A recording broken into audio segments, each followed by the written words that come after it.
Hello friends, I am your maths faculty from QLS Academy. Today we are going to study about cube and cube roots. So let's start with our today's lecture. Cube roots. Let me ask you a question first before we start this new topic. ये एक cube है, ठीक है? मैंने आपको एक cube दिया whose volume is 125 centimeter cube. ठीक है? ये आपको cube दिख रहा है, इसका volume है 125 centimeter cube. And then I ask you to find its length of the side. तो आप क्या करोगे? आप देखोगे कि क्यूब का वॉल्यूम क्या होता है, राइट? ठीक है, ये जो है ए ये सारी की सारी आप देखकर उसका वॉल्यूम निकालने की कोशिश करोगे. Okay, now volume is equal to a into a that is equal to a cube. ये तो हम बहुत पहले से पढ़ते आ रहे हैं, ठीक है? तो वॉल्यूम का फॉर्मूला हमें पता है. अब यहाँ पर a cube is equal to 125. So, to find the length of one side, we have to find a. ठीक है? That will be calculated by finding the number whose cube is 125. मतलब cube root of 125. ठीक है? That will be equal to this. ये जो आपको एक pattern दिख रहा है, ये जो एक लाइन खींची हुई है जो रूट जैसी दिख रही है, लेकिन रूट के साथ साथ 3 नंबर भी लिखा हुआ है, ये वाली जो चीज़ होती है ना, this is known as cube root of 125. Now the question arises how to find a cube root. You already know that finding square root is the inverse operation of squaring. मतलब मैं आपको एक एग्जाम्पल से समझाती हूँ. देखो, जैसे ये है 2 square. We know that 2 square is equal to 4 होता है और root of 4 is equal to 2. तो मतलब कि 2 स्क्वायर का जो ऑपरेशन है दैट इज इक्वल टू 4, उसको अगर आप पूरा उल्टा कर दो तो रूट 4 इज इक्वल टू 2 आ जाएगा. सेम इज दैट हमने क्यूब के साथ किया है. Finding cube root is the inverse operation of finding cube. Now अब इसको भी हम एक एग्जाम्पल से देखते हैं. सो 2 cube is equal to 8. We know that. So we say that cube root of 8 is equal to 2. और ये जो symbol है, this symbol is denoted as cube root. Now you know that from 1 to 1000 there are 10 cubes. So vice versa also happens. मतलब 1 to 1000 there are only 10 cube roots. अगर 1 to 1000 में 10 cubes हैं तो 1 to 1000 में 10 cube roots होंगे. ठीक है? So let's see some cube roots from 1 to 1000. अब आपके पास ये एक टेबल है. आप लेफ्ट साइड में अगर टेबल के देखोगे तो आपको क्यूब्स दिखेंगे. क्यूब्स कैसे हैं? 1 cube is equal to 1, 2 cube is equal to 8, 3 cube and so on. और राइट साइड में आपको क्या दिख रहा है? Cube roots. That means cube root of 1 is equal to 1, cube root of 8 is equal to 2, cube root of 27 is equal to 3. तो आप left side और राइट साइड को कंपेयर करो. कंपेयर करने में आपको एक पूरा kind of mirror image type की दिख रही है कि 1 का cube is equal to 1 and cube root of 1 is equal to 1. अगर मैं 2 को 3 बार मल्टीप्लाई करती हूँ 2 से तो 8 आता है, और वहीं पर अगर मैं क्यूब रूट कर देती हूँ 8 का तो भी 2 आता है. तो आप समझ गए कि क्यूब रूट और क्यूब कैसे इनवर्स हैं दोनों के. ठीक है? सो ये टेबल आप ध्यान से देख लो. इसके जस्ट, ये हमने सेकंड लेक्चर में भी पढ़ा था, लेफ्ट साइड वाला, ये जो राइट साइड वाला है ये जस्ट इसका इनवर्स ऑपरेशन है. ठीक है? नेक्स्ट अब हम एक न्यू टॉपिक पर आते हैं, that is cube roots through prime factorisation method. Prime factorisation method, ये थोड़ा सुना सुना लग रहा होगा. ठीक है? तो हम उसी से डील करेंगे. So let's take a number 3375. ये हमारे पास नंबर आ गया. Now let's take out its prime factors and find its cube roots like we did in previous classes. आपको याद होगा हम कोई भी नंबर लेते थे, उसका प्राइम फैक्टराइजेशन कर देते थे, फिर मैंने आपको बताया था उसको ट्रिपलेट्स के फॉर्म में अरेंज करते थे. तो सेम चीज़ हमें इस नंबर के साथ भी करनी है. ठीक है? सो 3375 लिया. ठीक है? उसके बाद उसके प्राइम फैक्टर्स निकाले. So prime factors of 3375 is 3 into 3 into 3, इसका एक ग्रुप, इंटू 5 इंटू 5 इंटू 5, इसका एक ग्रुप. तो ट्रिपलेट्स के 2 ग्रुप्स बन गए. So that is equal to 3 cube into 5 cube. अब आप उसको ब्रैकेट में लिख लो, that will be equal to 3 into 5 का होल क्यूब. मतलब ये 3 इंटू 5 का अगर होल क्यूब हमारा 3375 है, तो क्यूब रूट ऑफ 3375 क्या होगा? 3 into 5 and 3 into 5 is equal to 15। तो ये हमारा ऐसे आंसर आ गया। ठीक है, अब हम एक और एग्जाम्पल करते हैं, उसको देखते हैं वो कैसे, वो भी सिमिलरली ऐसे ही हुआ है। ठीक है, so the question is find the cube root of 13,824 by prime factorisation method. Same method लगाना है। So we have the number 13,824. Prime factors of this number are 2 into 2 into 2, ठीक है, एक ग्रुप हो गया, into 2 into 2 into 2 second group, into 2 into 2 into 2 the third group, into 3 into 3 into 3 fourth group.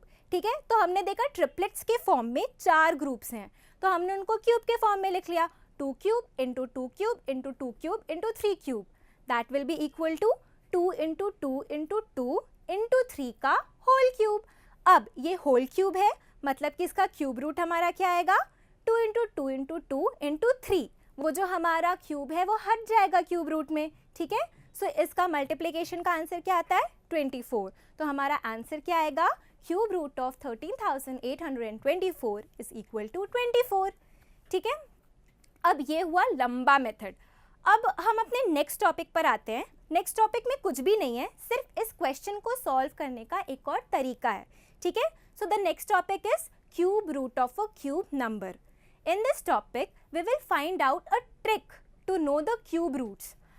If you have a number, for example, let's take 8,57,375. इतना बड़ा number ले लिया, ठीक है। Now, if I tell you कि it is a cube, ये एक cube है, मैंने आपको पहले से बता दिया, एक hint they the, and then I ask you its cube root, तो आप क्या करोगे? ये जो इतना बड़ा नंबर है, आप इसके प्राइम फैक्टर्स निकालोगे, उनको फिर ट्रिपलेट्स के फॉर्म में ग्रुपिंग करोगे, फिर उनको सॉल्व करोगे, फिर उनको मल्टीप्लाई करोगे और तब आंसर बताओगे, राइट। अब इस टॉपिक में हम क्या पढ़ने जा रहे हैं? इसका एक इजी तरीका। What if I tell you कि इतना सब कैलकुलेशन छोड़कर एक ट्रिक समझते हैं और उस ट्रिक के बाद आप डायरेक्टली इसका आंसर बता दो। सो लेट्स स्टार्ट कि वो ट्रिक क्या है। जो नंबर गिवन है आप इसे ध्यान से देखो, 8,57,375, ठीक है। अब मेक ग्रुप्स ऑफ 3 डिजिट्स। ये क्या होता है, कैसे होता है ये देखो। 3 डिजिट्स मैंने क्या बोल दिया, मैं समझाती हूँ। Start making the groups of 3 digits from the right most side. Right most digit of the number जो है हमारा, मतलब कि 5, सबसे लास्ट में देखो राइट के 5 लिखा है ना, वहाँ से हम ग्रुप्स बनाना स्टार्ट करेंगे। 3 मतलब 3 के ट्रिपलेट्स के फॉर्म में हम ग्रुप्स बनाएंगे। तो फर्स्ट ग्रुप हमारा क्या हो जाएगा, हम लास्ट वाले से शुरू करें तो 573, मतलब कि लास्ट के 3 नंबर का एक group. So first group will be 375। Second group कौन सा होगा? 375 हटा के जो बाकी 3 नंबर बचे, दैट विल बी 857। सो हमारे पास 2 ग्रुप्स आ गए। Now we come to step 2। अब जो फर्स्ट ग्रुप होता है ना, वो बताता है वंस डिजिट, और फिर आप ये भी कह सकते हो units digit of the cube root. जो आंसर हमको निकालना है उस नंबर का वंस डिजिट बताता है हमारा first group, and second group tells about the tens digit. Tens place पर जो डिजिट आता है वो बताता है हमारा सेकेंड ग्रुप। अब देखते हैं कैसे बताता है। Our first group is 375. It will tell the units digit. Let's see how. 375 जो नंबर है, ये नंबर दिस एंड्स विथ 5। देखो आखिरी में 5 है, ठीक है। Now we know that 5 unit place पर सिर्फ तब आता है जब उसका क्यूब रूट का भी लास्ट नंबर 5 होता है। ये आपने लास्ट लेक्चर में पढ़ा होगा, मैंने बताया था आपको। जैसे अगर मैं रिकॉल करवाऊँ तो ये cube root of 125 is equal to 5 होता था। आप देखो 125 के भी एंड में 5 है, और ये एक्चुअली जब हम क्यूब रूट निकालते हैं तो भी 5 आता है। और एग्जाम्पल एक और दूँ मैं, तो क्यूब रूट ऑफ 15625, इसका भी हमारा आंसर क्या आता है? 25 का क्यूब। तो आप देख रहे हो, जब भी अगर किसी भी नंबर के एंड में 5 है तो उसका क्यूब भी 5 का आता है, उसका क्यूब रूट भी 5 का आता है। तो हमारा जो फर्स्ट ग्रुप है 375, इसके लास्ट में 5 है, तो हमारा यूनिट डिजिट बिना सोचे समझे 5 आ जाएगा, ठीक है। Now we get 5 at the units place of the cube root. हमारा एक डिजिट आ गया। Now we come to step 2. We will come to the second group to find out the tens place. Now we have second group 857. अब आप ये देखो 9 का cube 729 होता है और 10 का क्यूब 1000 होता है, और जो हमारा नंबर है 857 वो 729 और 1000 के बीच में फंस रहा है, ठीक है. सो हम उसको कैसे लिखेंगे? 729 is less than 875 and 875 is less than 1000. Now what we do is we take the smaller numbers cube root as the tens place. जो आपका छोटा नंबर है हम वो चूज करते हैं, बड़े वाले को फेंक देते हैं. So smaller number is 729 and it's cube root is 9. So हमारा आंसर क्या हो जाएगा टेंस प्लेस का? 9. और हमारा पूरा आंसर क्या होगा? 95. ठीक है. तो आप ये समझ गए ये क्वेश्चन कैसे सॉल्व करते हैं. अब हम नेक्स्ट क्वेश्चन पर आते हैं. सेम टू सेम क्वेश्चन है. Find the cube root of 17576. Step 1, break into 2 groups with first group as a triplet. ठीक है. तो फर्स्ट ग्रुप क्या आ जाएगा? 576. Second group 17. Step 2, take first group and take out the units place. Units place निकालना है. तो 576 है, 6 के आखिरी में 6 आता है, यूनिट प्लेस उसका 6 है, तो मतलब हमारा जो आंसर का यूनिट प्लेस होगा वो क्या होगा? वो भी 6 हो जाएगा, क्योंकि 6 का क्यूब और 6 का अगर किसी भी नंबर के एंड में 6 है उसका क्यूब रूट सब कुछ 6 आता है ना. तो हमारा ये डायरेक्टली जो यूनिट्स प्लेस है 6 आ जाएगा. सेकेंड में step 3, take the other group and find the tens place. Tens place कैसे फाइंड करेंगे? 2 cube is equal to 8 and 3 cube is equal to 27. 8 और 27 के बीच में फंसता है 17. तो 17 को हम लेंगे, 27 को राइट वाला साइड है, बड़ा वाला साइड है, उसको भगा देंगे और 8 को रखेंगे. So we take the smaller number and cube root of 8 is equal to 2. So the tens place will be 2 and answer will be 26. 2 and 6. ठीक है. Now we take the last example. पूरा का पूरा सेम है, बस थोड़ा सा change है इसमें. क्या है question? 10,648. Step 1, make the groups. First group क्या हो गया? लास्ट के 3 डिजिट 648. सेकेंड ग्रुप क्या हो गया? 648 को छोड़ के जितना बचा 10. स्टेप 2 क्या होगा? Take first group and solve. Solve कैसे करेंगे? 648 है, यूनिट डिजिट देखेंगे, यूनिट डिजिट में क्या है? 8 है. अब 8 को हम एज इट इज नहीं लिख सकते. क्यों? क्योंकि अगर आप 8 का क्यूब रूट निकालोगे तो वो 8 नहीं आता है, 8 का क्यूब रूट 2 आता है.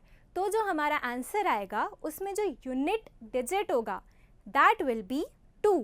सो cube root of 8 is equal to 2. ठीक है. So unit digit will be equal to 2. Now step 3, second group is equal to 10. 10 कहाँ से आता है? देखो 2 का क्यूब 8, फिर बीच में 10 आया, फिर 3 का cube 27. So 8 is less then 10 and 10 is less than 27. So we take the shorter number, that is 8, and cube root of 8 is 2. So we have found out the tens digit, that is equal to 2. अब units digit और tens digit को मिला दो, so the answer will be 22. ठीक है.